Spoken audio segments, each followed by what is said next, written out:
Bueno, primero, muchas gracias por su presencia. El objeto era trasladar nuestras impresiones y opiniones sobre el modelo de desarrollo y, como bien dijimos en la campaña electoral, hay alternativas para crecer y vivir mejor. Yo voy a trasladarle 4 o 5 ideas, yo diría que diagnósticas de lo que nos pasa, para que luego mis compañeros, Luis Campos, haga unas consideraciones sobre propuestas concretas en relación al modelo de desarrollo, a la evolución demográfica, al sistema turístico, y mi compañera Carmen Hernández haga propuestas concretas sobre los servicios públicos o la vivienda. En Canarias se ha instalado un modelo de desarrollo y de bienestar que tiene las siguientes características. El crecimiento demográfico en lo que va de siglo ha representado más de 500.000 personas más residiendo. Para que se hagan una idea, eso es el doble del crecimiento medio del Estado español y 6 veces más que el crecimiento de Euskadi. En Euskadi, en estos 24 años, la población creció en 100.000 personas y nosotros en 540.000. Tenemos un problema de crecimiento demográfico que hace difícil que puedan gestionarse los derechos, las infraestructuras y los servicios para atender a estas personas. Y eso va acompañado, porque es la razón de este crecimiento, de un modelo de crecimiento sin tino, el turismo. Este año cerraremos con más de 18 millones de visitantes. En paralelo a este crecimiento demográfico y a este crecimiento en turistas, tenemos de las más altas tasas de pobreza del Estado español. Ustedes han publicitado en las últimas semanas varios estudios, algunos hechos en Canarias y otros para el conjunto del Estado en su expresión territorial de Canarias. Tenemos una alta precariedad laboral, tenemos salarios por debajo de la media española, tenemos, hoy lo dice, en el bienestar somos la comunidad donde, lo dicen algunos medios, el peor ratio de bienestar de las comunidades del Estado.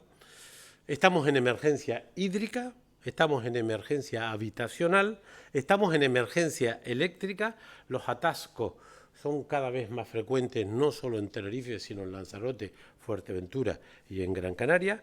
Se siguen convertidos al mar de agua sin depurar, cierto es que más en unos territorios que en otros, y seguramente los servicios públicos son francamente mejorables.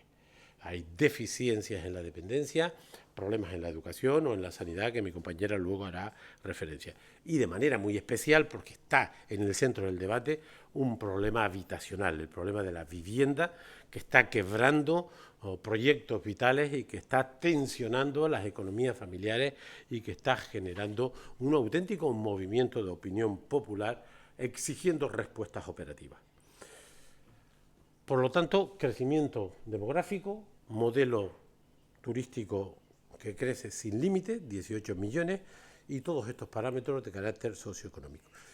Yo creo que esto, que no es nuevo, lo capta la ciudadanía, y el 20 de abril yo creo que hubo una expresión de la ciudadanía a través de uno de los mecanismos que en democracia funcionan, que es salir a la calle a protestar, donde la gente, la opinión pública, el sentir popular, puso sobre la mesa dos cosas. Los que hemos seguido el tema, los que estudiamos lo que la gente apunta, nosotros tuvimos gente que fue a las manifestaciones a apuntar lo que la gente pone en las pancartas. Cuando alguien hace una pancarta, se tiene que sentar y hacerla, ¿no? Y tuvimos gente diciendo, oye, yo quiero saber lo que la gente está reclamando, lo que está gritando, las consignas. Y había dos cuestiones que atravesaban esas multitudinarias manifestaciones en todas las islas del archipiélago. Una, limitar el crecimiento. Y dos, repartir la riqueza. Yo creo que esas son las dos palabras claves que expresan esa movilización, pero a raíz de ahí la opinión de expertos, de gente que tiene criterios, estableciendo dos reclamaciones. Hay que limitar el crecimiento y hay que repartir mejor la riqueza, hay que mejorar el bienestar. Frente a eso, el gobierno titubea, primero culpa a los manifestantes, luego culpa a los empresarios y al final reacciona y monta una reunión para defender un modelo de futuro para el archipiélago. Y se crea la conferencia de presidentes, con ayuntamientos y nos presentan esta pasada semana un documento de 51 medidas, que nosotros respetamos porque muchos de sus contenidos los compartimos porque son propuestas que están en nuestro programa electoral o que se han presentado en el Parlamento.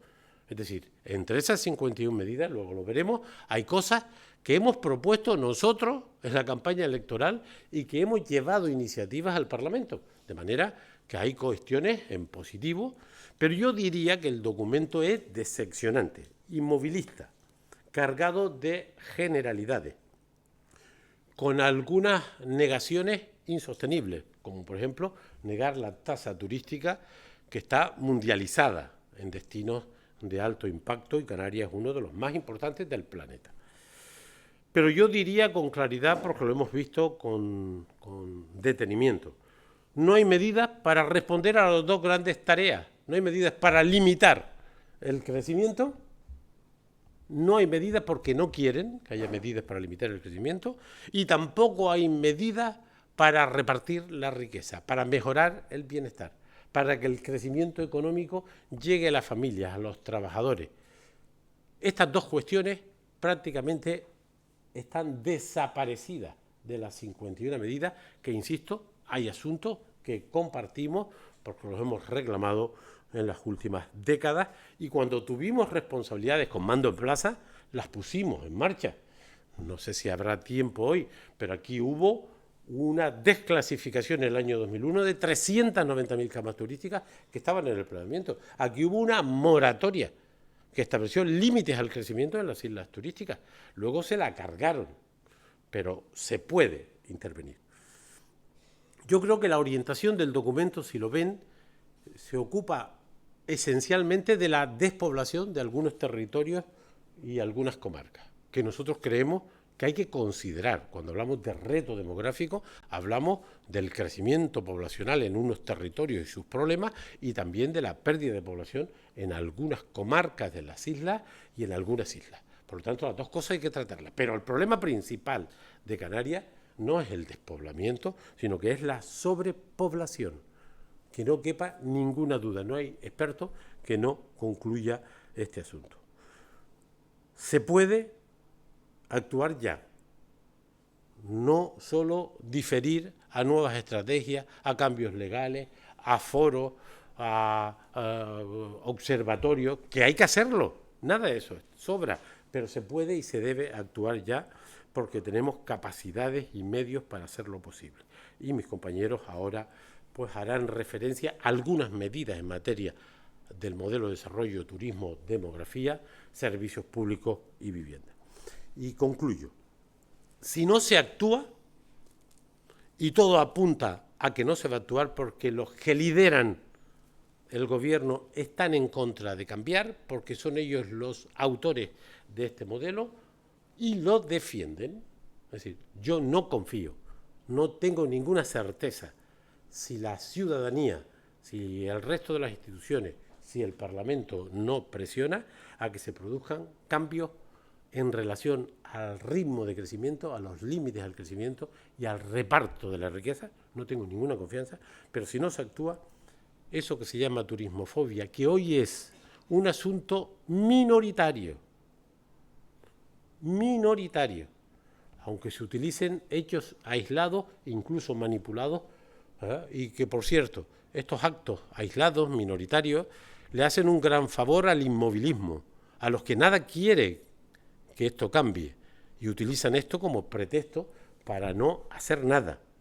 Pero sí digo que no hay que ser ningún genio para concluir que si la ciudadanía de Canarias no percibe que se producen cambios en el ritmo de crecimiento, si no percibe que la riqueza que se genera en Canarias se reparte de forma justa, este sentimiento, esta opinión, esta desafección se va a extender como pasa en Venecia, como pasa en Berlín, como pasa en Cataluña, como está pasando en Mallorca, como ha pasado en Hawái y en otros lugares del mundo.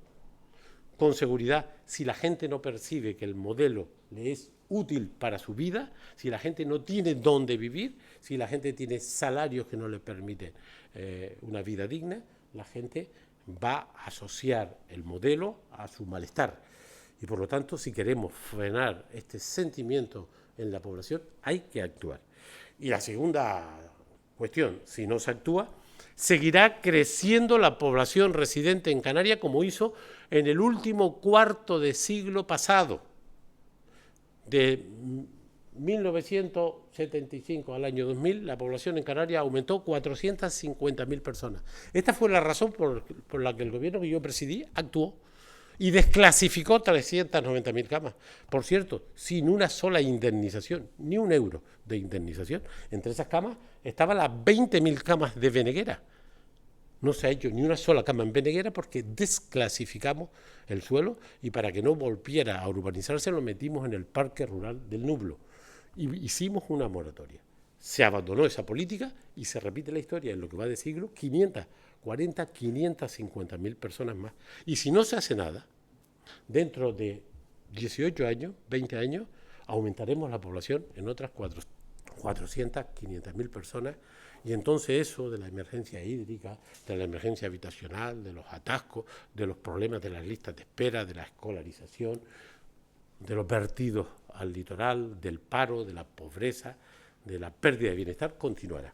Por lo tanto, toca intervenir, hay medidas, hay capacidad para tomar decisiones. Y esto no es culpa ni de Madrid ni de Bruselas, depende de nosotros. El Parlamento de Canarias tiene capacidad competencial y, por tanto, legislativa para actuar de forma rápida, urgente, para redefinir el próximo futuro. Y además hay dinero, es falso, no es verdad que no tengamos capacidad económica para abordar las tareas que necesitan presupuesto. Depende de la política fiscal. Si la política fiscal es bajar los impuestos a los ricos, es evidente que no habrá dinero. Pero si la política fiscal es defender a la mayoría social con impuestos progresivos, con impuestos a los que más tienen, hay capacidad económica para que estas políticas que mis compañeros desgranan se puedan desarrollar. Pues muchas gracias. Luis primero. Pues resumiendo algunas de las cuestiones que ha planteado nuestro presidente. Manifestación del 20 de abril demuestra el cansancio, el hastío de la gente sobre un determinado modelo de desarrollo y la no distribución de la riqueza que ese modelo está generando en Canarias sobre el conjunto de la población. Por cierto, una de las manifestaciones más grandes que se recuerdan en Canarias de las últimas décadas. Es cierto que aunque no se hicieran esas manifestaciones, ya ese debate estaba. En el Parlamento, en todos los ámbitos, éramos conscientes del enorme problema que Canarias estaba teniendo, las numerosas crisis o emergencias hídrica, energética, de vivienda, sin duda alguna, los atascos, la generación de residuos, en definitiva, todos esos elementos que tensionan a la sociedad, pues ya eran un llamamiento a gritos para que se actuara. Y el gobierno actuó, pero actuó al estilo de este gobierno, hacer cosas para en realidad luego no hacer nada. Porque 10 días más tarde lo que hizo fue convocar la conferencia de presidentes y crear 5 mesas de trabajo para intentar dar respuestas. Solo que ese marco de trabajo demoraría esas respuestas al menos 6 meses más. Y a nosotros no nos parece mal que se convoque la conferencia de presidentes o que se generen todos los espacios de trabajo que hagan falta. Pero frente a las medidas que pueden desarrollarse a lo largo del tiempo que serán necesarias, era también necesario tomar medidas inmediatas y urgentes. Y se puede. Yo voy a poner un ejemplo que no ha comentado Román. Otra de las manifestaciones más grandes que ha habido en esta tierra fue en la isla de Tenerife, contraria por una parte mayoritaria de la población de esa isla al tendido de Vilaflor, no sé si lo recuerdan. Pues el presidente del gobierno de aquella época, que se llamaba Román Rodríguez, al día siguiente, no creó una mesa de trabajo para 6 meses más tarde, al día siguiente suspendió esa medida. Digo esto porque la ciudadanía, cuando actúa así, espera respuestas no improvisadas, pero tampoco respuestas que se demoren en el tiempo. Y el documento que conocíamos en el día de ayer, esas 51 medidas, con algunas de ellas, como bien se comentaba, pues que pudiéramos estar de acuerdo hasta el punto que coinciden con muchas nuestras presentadas en el Parlamento, y se le olvidó decir algo a Román, y rechazadas.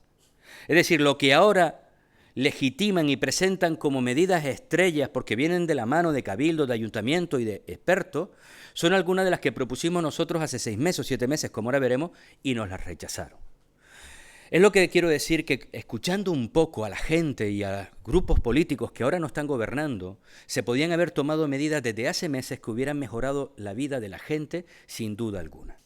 Pero vemos un documento que al final habla de mucho espacio común, de muchas cuestiones generales, pero con niveles de concreción muy escasos. Y con un elemento, es un documento generador de nuevos documentos.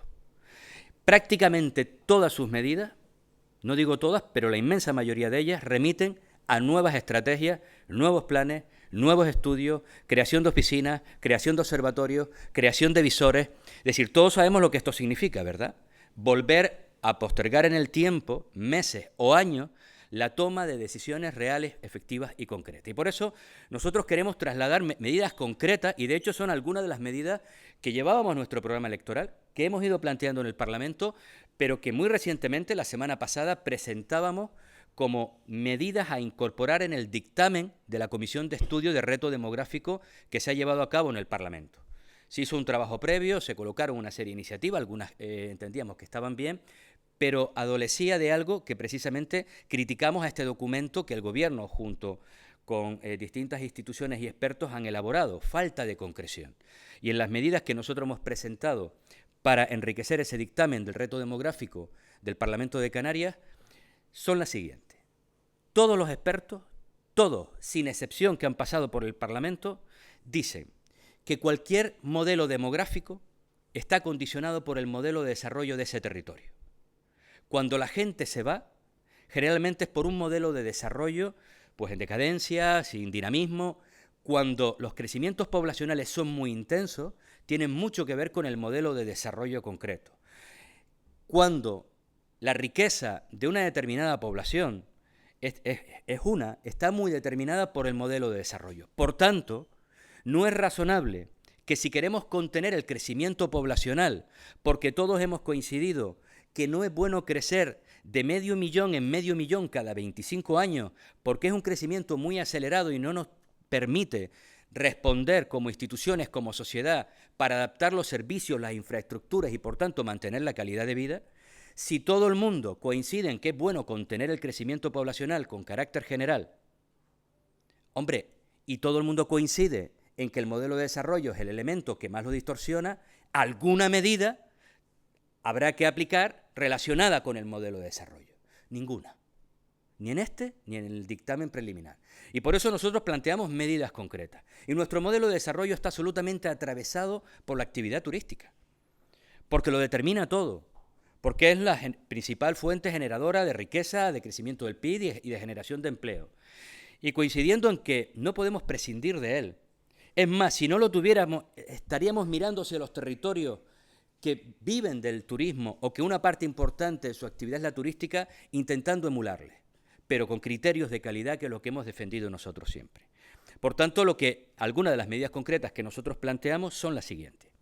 Para contener el modelo de crecimiento demográfico tiene que haber una contención del modelo de desarrollo, de desarrollismo que en Canarias hemos tenido. Y por eso planteamos en el ámbito turístico la desclasificación en Canarias, sobre todo en las 4 islas donde más crecimiento ha habido, de aquellas tareas urbanísticas, aquellos suelos turísticos que no se han desarrollado en los últimos 5 años.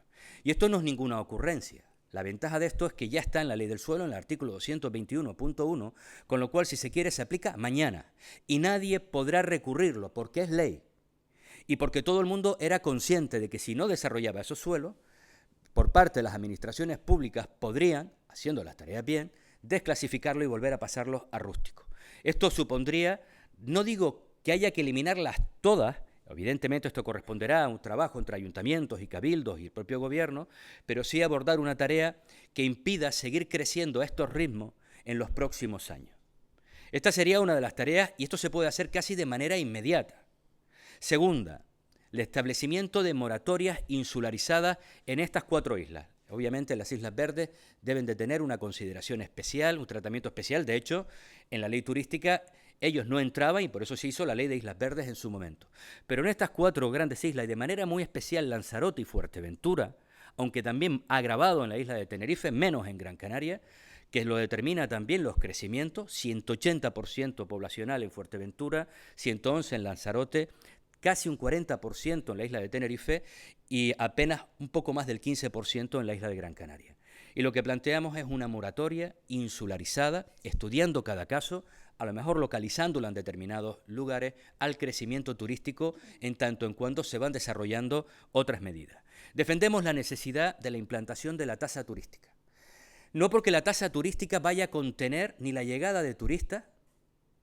Por cierto, ayer esto me lo afeaba en cierta medida el portavoz de Coalición Canaria, Barragán, cuando nos recriminaba si queríamos aplicar esa medida para contener el crecimiento, que sepamos que eso iba a ser un fracaso, porque donde se aplican las tasas turísticas sigue habiendo crecimiento turístico desbordado. Y le decíamos que bienvenido al club.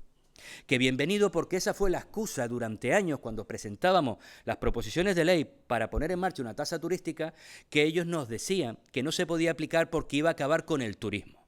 Ahora han concluido lo mismo que nosotros, que eso no afecta, pero sí tiene un elemento fundamental, y es que permite captar recursos millonarios para no detraerlos ni de la sanidad, ni de la educación, ni de la vivienda, para la ingente tarea de lo que se avecina en los próximos años si de verdad queremos un cambio de modelo. Y una conclusión casi final, y es que evidentemente todo esto tiene que llevar a cabo un plan de desarrollo de infraestructuras y sociales inmediato y urgente, focalizando fundamentalmente en aquellos territorios que están desbordados, para dimensionar las infraestructuras y los servicios a la población que ya tenemos. Y el resto de medidas será para intentar contener la que viene, para no seguir creando nuevas emergencias en los últimos años. Y una última cuestión, y cierro con el tema demográfico. Este documento, el presentado por el Gobierno, adolece también de una cuestión que creo que es un instrumento y una herramienta que tiene que estar en todos nuestros análisis, y es nuestra condición de región ultraperiférica, y a partir de ella intentar valernos para hacerle entender a Europa que hay que aplicar determinadas medidas que sabemos que hoy no son posibles poner en marcha, que serían casi imposible ponerlas en el territorio continental europeo, pero que en Canarias, por nuestra situación, por nuestra fragmentación, pero sobre todo por nuestra lejanía, de la misma manera que han sido capaces de reconocernos a través del Tratado de Funcionamiento de la Unión Europea, en el artículo 349, singularidades únicas para los territorios que somos RUP, evidentemente para contener la población también nos lo permita. Una de ellas, que puede ser medidas que puedan estar claramente relacionadas con la limitación al crecimiento, o sea, la llegada de personas que hoy en día no son residentes, pero siendo consciente que eso es más complicado, sí medidas que pudieran limitar, por ejemplo, la venta de viviendas a personas no arraigadas que no viven en nuestra tierra y que además la compran para especular. Y eso se puede hacer, y de hecho ya hay, incluso en el territorio continental, territorios que lo han logrado. Le dejo ahora a Carmen, a nuestra compañera Carmen, con los apartados más de servicios públicos. Buenos días a todos, a todas. Sin duda, cuando se plantea medidas o alternativas para crecer y vivir mejor, que es un poco la frase que para nosotros resume la principal misión de un gobierno, los servicios públicos juegan un papel fundamental. La primera crítica que nosotros tenemos que hacer a este documento, que lidera el Gobierno y por tanto es el Gobierno quien debía haberlo plasmado, es su renuncia a la educación, a la formación superior, a la economía del conocimiento en una Canarias que quiere ganar la batalla al futuro. Es decir, en un territorio avanzado, desarrollado, que en un documento donde se busca una Canarias de futuro, una Canarias de progreso, una Canarias para crecer y vivir mejor, que no aparezca y que no se mencione la educación, la apuesta por la educación, por las universidades y por la economía del conocimiento, muchos creemos que no solo es un error grave, sino que es un camino equivocado. Ninguna sociedad avanzada ha crecido, ha mejorado sin apostar por la economía del conocimiento. Ninguna sociedad que ha pasado por crisis serias ha remontado la crisis sin utilizar la educación superior, la educación no universitaria como elemento de desarrollo y de futuro. Por tanto, este es un elemento que para nosotros es fundamental, que es estratégico y que queremos que se incluya. Y en ese sentido hay dos elementos básicos. El cumplimiento de la Ley Canaria de Educación. Necesitamos invertir al menos el 5% de nuestra riqueza para que la educación dé el salto cualitativo que necesitamos para apostar por la FP dual, que todo el mundo coincide, mandato europeo, y hay una ley estatal que así lo mandata, que la educación en formación profesional dual, en alternancia con la empresa, que vienen desarrollando comunidades como los vascos. Cuando dicen por qué a los vascos les va bien y dicen que es porque tienen mucho dinero, digo, no, a lo mejor es al revés. A lo mejor tienen mucho dinero porque han hecho las cosas bien. Y entre las cosas que han hecho bien los vascos desde hace 15, 18, 20 años es apostar por la formación profesional y apostar por la FP dual de la mano de su tejido empresarial, que es un tejido empresarial muy consciente de un proyecto de país compartido. Canarias, algunos creemos que no tiene un proyecto de país compartido con toda la sociedad canaria, que incluye al tejido empresarial. El tejido empresarial debe comprometerse, debe implicarse en el desarrollo económico y social de un territorio, y en ese sentido la formación profesional dual es fundamental, la educación infantil, elemento también estratégico de la mejora educativa y por tanto del empleo, y para nosotros también cada día muchas comunidades ya están trabajando en ese sentido, la adaptación de los centros educativos al cambio climático. No voy a profundizar ahí, pero tendríamos opinión largo y tendido para decir la importancia de rehabilitar, adaptar y hacer nuevos centros adaptados al cambio climático. Servicios públicos que también afecta este documento, tampoco vemos un dimensionamiento, una apuesta decidida por dimensionar servicios tan importantes y tan afectados por el crecimiento demográfico como pueden ser los servicios sanitarios. Es decir, tensionados porque las listas de espera no bajan y evidentemente a más población, más porcentaje de personas que tienen que usar los servicios sanitarios y por tanto se tensionan. No vemos una apuesta decidida por dimensionar las infraestructuras sanitarias y tampoco por las infraestructuras sociosanitarias fundamentales en una población que envejece.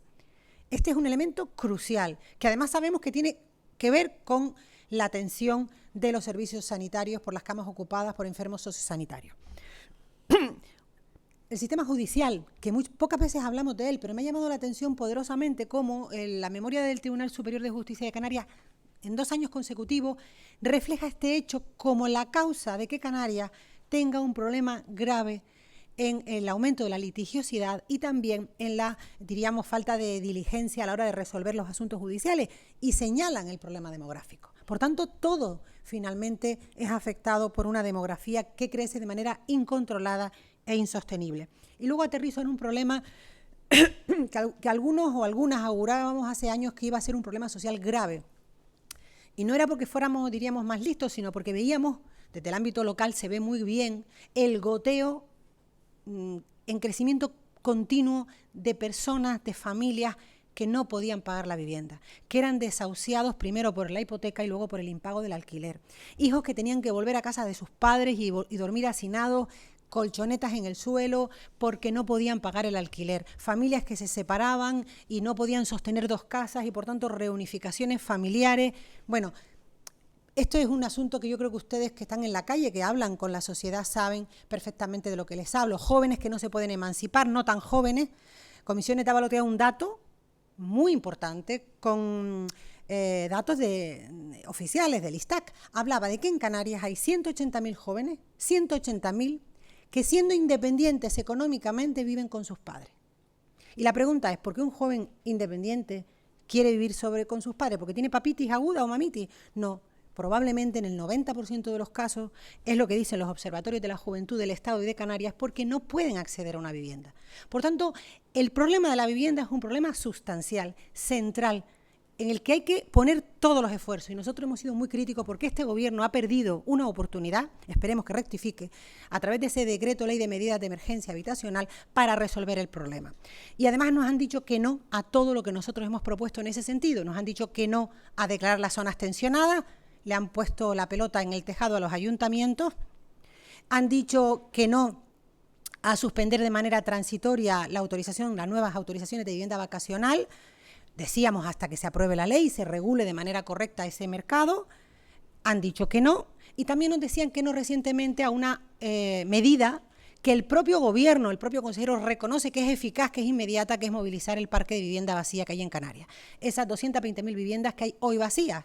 Evidentemente no estamos hablando de poner en alquiler las 220.000, con que solo sean un 20% es suficiente. Y para eso, o un 10%, hemos propuesto un plan canario de alquiler seguro copiado del vasco y que resuelve los problemas que tiene el actual plan canario de vivienda vacía.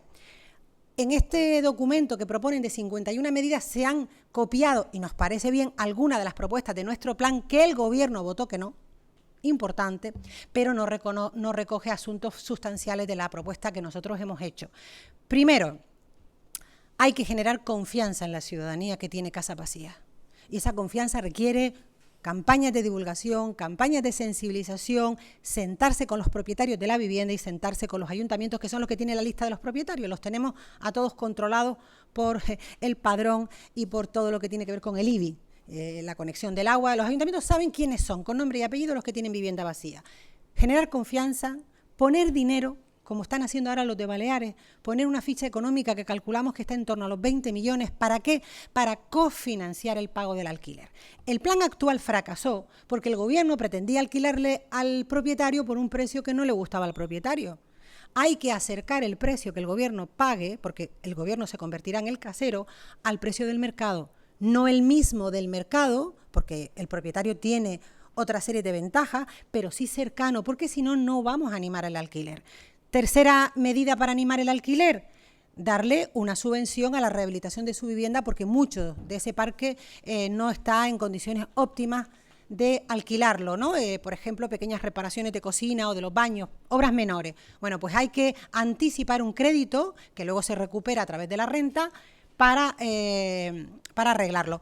Y luego, fundamental, un seguro que avale, que dé garantía de que cualquier problema de reparaciones, de rotura, va a ser sufragado por ese seguro. Por tanto, garantía de que va a cobrar, garantía jurídica de que no va a tener problemas con la rehabilitación, un crédito para que pueda rehabilitar y confianza de que el gobierno le va a pagar puntualmente la nómina de su renta todos los meses. En definitiva, creemos firmemente que se puede hacer mucho más de lo que se está haciendo y en materia de vivienda acabo diciendo algo que tampoco aparece en el documento, que es topar el precio del alquiler. Esto es fundamental, ponerle límites al precio del alquiler. Vuelve el gobierno a lanzar la pelota a los ayuntamientos. Les ha pedido a los ayuntamientos, la FECAN se acaba de manifestar en contra, que hagan un protocolo y una serie de documentos para que ellos puedan luego declarar las zonas tensionadas y, por tanto, topar el precio del alquiler. En definitiva, en materia de vivienda, lo que han propuesto, en algunos casos similar a lo que hemos puesto nosotros, estamos de acuerdo, insuficiente y en muchos casos en el articulado proponen cuestiones que responsabilizan a los ayuntamientos del problema, volviendo a señalarlos como propietarios del suelo y que no lo quieren ceder, falso.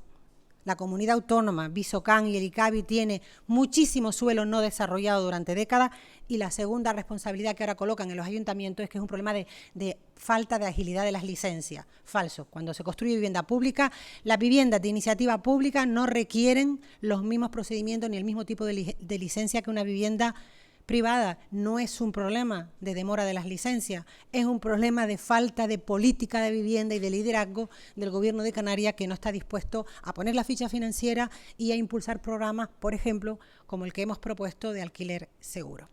Nada más, gracias. Bueno, ahora ustedes...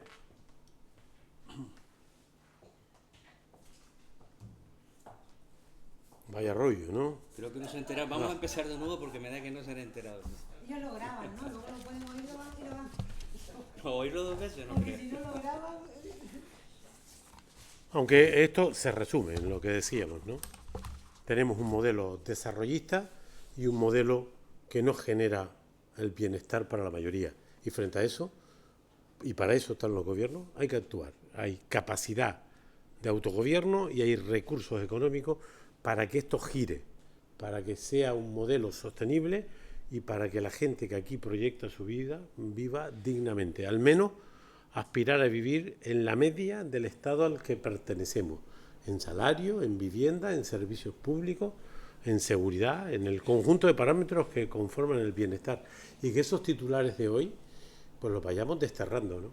Eso... Pero varias de las propuestas que ustedes hacen son históricas, como la tasa turística o como la moratoria. Quiero decir, es lo mismo de siempre, seguimos hablando de lo mismo, pero no la percepción de la gente de la calle es que lo único que no queremos hacer es molestar al empresario. Por supuesto. Pero hay antecedentes, esto es muy importante, yo ahí tengo una cierta autoridad moral, ¿no?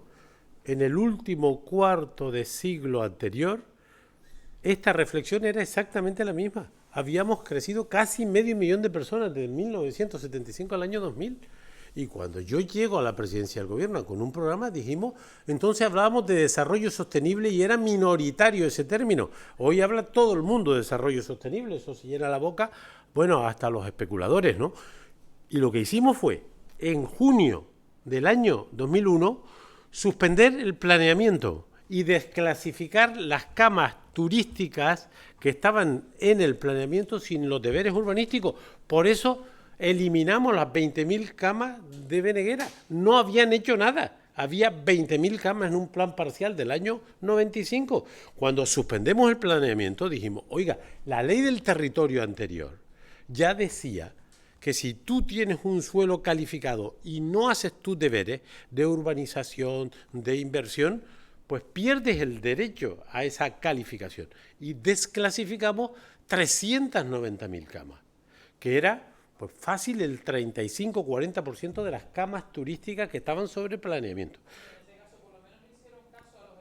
Claro, salvamos, efectivamente, porque se puede. Y además, yo llevé eso en una proposición del gobierno y lo sacamos por unanimidad. Es decir, convencimos a todo el mundo que tocaba hacer aquello.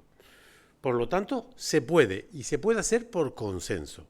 Y luego, 2 años después de esos 2 años, suspendimos el planeamiento y empezamos a hacer las directrices, a visualizar el futuro de Canarias globalmente, directrices generales de ordenación que hablaban de todo, de la agricultura, del turismo, del transporte, de la industria, de las costas, de los espacios naturales, de todo. Ahí están publicadas. Una ley que se aprobó, una unidad de directrices generales de ordenación, que era inspiradora y obligada para los planes insulares y para los planes de ordenación de los municipios.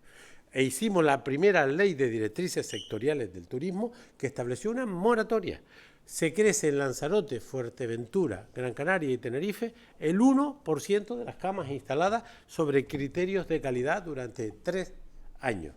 Y se hace una ley distinta para Palma, Gomera y El Hierro, que tenían una contención, no un retroceso en el modelo de desarrollo, y por lo tanto había que darle un trato diferenciado. A las 4 islas turísticas las paramos, desclasificamos y provocamos un crecimiento contenido. ¿Qué ocurrió? Que cuando nosotros nos fuimos, los siguientes derogaron esas normas y 20 años después se repite la historia. 500.000 de personas más. Ahora en estos momentos se están desplegando, están autorizadas entre 15 y 20.000 camas turísticas tradicionales. En el Mojón, 9.000 en Arona. La Tejita y Cuna del Alma, pues casi 3.000 entre las dos, en Lanzarote y en Fuerteventura, y aquí hay algún. Es decir, hay 15 o 20.000 camas que se están desplegando, que están planeadas, están ejecutándose. Por no hacer caso a las propuestas del grupo parlamentario en relación al alquiler vacacional, dijimos, hay que regularlo, por supuesto. Es bueno que el gobierno presente un proyecto de ley, muy bueno. Van a contar con nuestro apoyo, pero dijimos, hagamos una moratoria porque si no va a tener un efecto rebote.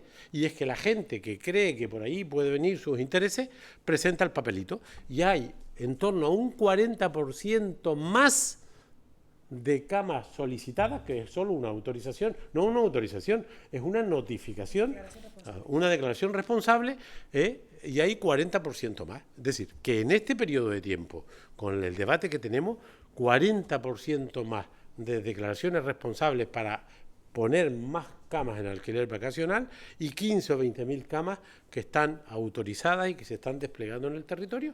Es que no solamente no se para, sino que se sigue creciendo. Y la consecuencia ya la vimos en el último cuarto de siglo pasado y la hemos visto en el primer cuarto de siglo en el que estamos.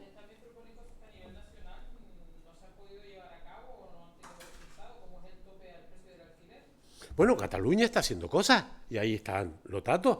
Hoy Cataluña se convierte en de las comunidades donde las autoridades han utilizado la ley estatal para actuar.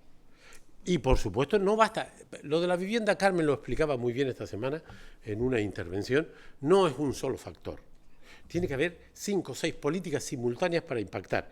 La primera, hacer vivienda pública protegida. Que hay un plan aprobado consensuado con 664 millones de fichas financieras. Hay que hacer vivienda pública. Es lento, pero hay que hacer vivienda pública. Hay que recuperar. Ella decía una cosa terrible. En los últimos 10 años en Euskadi se construyeron 10.000 viviendas, del año 9 al 19. En Canarias, en ese mismo periodo, 72. 72. A 7 por año. A 7 por año y ellos a 1.000 por año.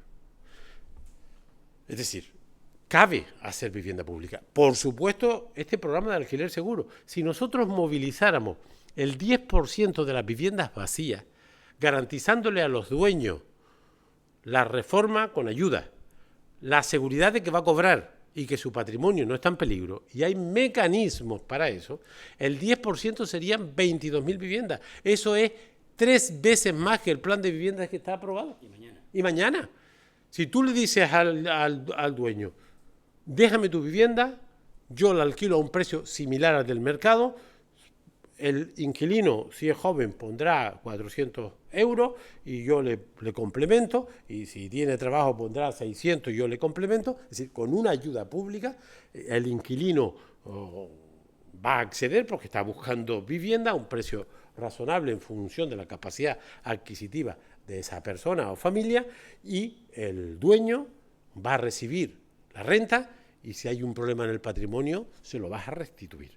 Cabe ese programa. Cabe limitar la vivienda a extranjeros que no residan. Cabe. Estábamos escuchando esta semana a una catedrática de Cataluña, experta en derecho europeo, y ponía varios ejemplos, eso sí, después de que las autoridades locales hicieran más cosas. Lo que no vale es cruzarse de brazos y que te vengan a arreglar las cosas. Cabe poner límites a que vengan aquí a comprar viviendas para especular. Si usted viene a vivir, de acuerdo, pero si usted compra 17 viviendas para poner alquiler vacacional, yo le pongo límites, porque este es un territorio que tiene una capacidad limitada. Cabe ese tema.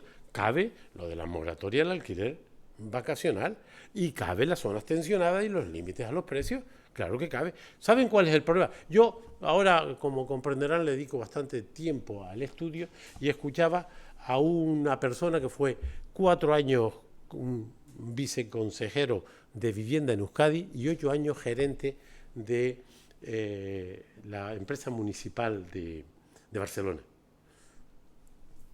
Él lo resumía en un coñazo del chico. Yo le he escuchado por lo menos 20 horas, ¿no? Esto de los podcasts y las... Decía, y le preguntaba a un periodista, oye, ¿y por qué? Teniendo claros los caminos de solucionar este tema, le decía la periodista a él, ¿por qué esto no se resuelve? Y el tipo decía, porque esto es un negocio. Es decir, esta situación favorece el negocio y la especulación. O se convierte la vivienda en un derecho, o es difícil intervenir porque se imponen los intereses empresariales, intereses bancarios, los intereses de los especuladores. Hay que convertir la vivienda en un derecho y ahora la gente está en la calle. Es muy importante cuando la gente sale a la calle y lo hace, como lo hace en el caso del Estado español, pacíficamente reclamando respuestas. Y por eso hoy nosotros teníamos interés en poner en evidencia que hay otro modelo, que tenemos capacidad para tomar decisiones, que hay dinero para hacerlo posible, que se necesita voluntad y anteponer los intereses generales, los intereses de la ciudadanía, los intereses de la mayoría a los intereses de los especuladores. Y yo sostengo que este gobierno, de las dos derechas, no tiene ningún interés en cambiar las cosas porque son ellos los creadores de este sistema y porque ellos comparten este sistema. Y por eso es muy importante que la gente tome conciencia y apunte bien. Solo habrá soluciones con mayorías que crean que estas cosas pueden y deben hacerse. ¿Alguna cosa más? Pues si no, pues muchísimas gracias.